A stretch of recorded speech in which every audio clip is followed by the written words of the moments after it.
আসসালামু আলাইকুম ভিউয়ার্স।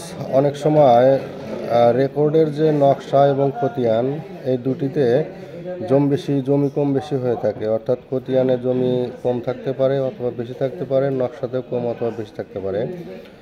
এবং তার প্রেক্ষিতে তার পরবর্তী যে হস্তান্তরগুলো হয়, হস্তান্তরের ক্ষেত্রে তাহলে এই জমি নকশাতে যদি কম থাকে তাহলে একাধিক ট্রান্সফার হলে কে এই সম্পত্তির কমটা নিবে এবং এর প্রেক্ষিতে যে কমপ্লেক্সিটিটা হয় তার বিস্তারিত উদাহরণ আমি আজকের ভিডিওতে আপনাদের সামনে তুলে ধরব। এখন উদাহরণস্বরূপ যদি বলি যে এই যে খতিয়ান নাম্বার 5, এখানে মনে করেন খতিয়ানের টোটাল জমি আছে 15 শতক।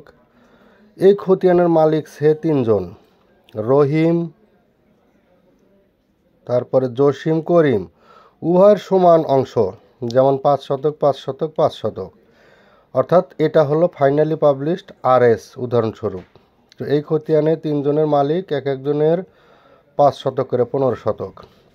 কিন্তু নকশায় দেখা গেল যে এই সম্পত্তির নকশাতে আছে 13.5 শতক, অর্থাৎ 1.5 শতক কম আছে। এই ক্ষেত্রে যদি আপনি কারোর কাছ থেকে এই 3 জনের যে কোনো একজনের কাছ থেকে ক্রয় করেন, তাহলে নকশা সংশোধনের আগ পর্যন্ত আপনাকে কিন্তু এই হাফ শতক কম নিতে হবে। যেমন জসিমউদ্দিনের কাছ থেকে যদি জাবেদ ক্রয় করে 5 শতক, যেহেতু খতিয়ানে 5 শতক উনি মালিক, 5 শতক নিতে পারবেন, কিন্তু নকশাতে কিন্তু ওনার 4.5 শতক থাকবে, অর্থাৎ হাফ শতক কম থাকবে। এইটা হলো মূল কথা। এখন দ্বিতীয় উদাহরণে যদি আসি, খতিয়ান নাম্বার 5, এখানে মোট জমির পরিমাণ হচ্ছে 15 শতক। উদাহরণস্বরূপ মালিক হচ্ছে রহিমউদ্দিন একাই 15 শতকের মালিক, কিন্তু নকশায় আছে ধরেন 13.5 শতক, ওই সেম ঘটনা।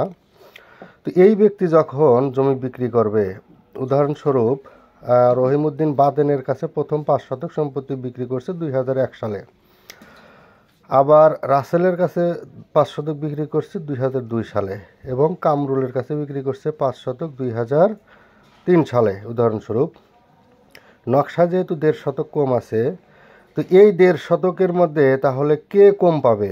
3 জন যেহেতু আলাদা আলাদা ব্যক্তি, তাহলে তার কমটা আসবে কোথা থেকে?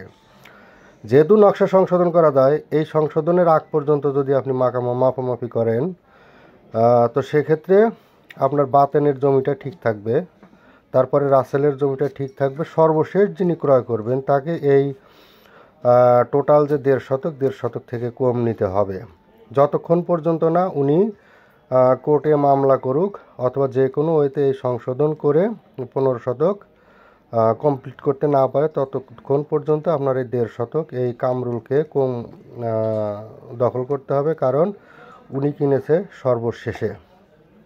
এটাই হলো মূলত এই উদাহরণ আর কি। ধন্যবাদ ভিউয়ার্স।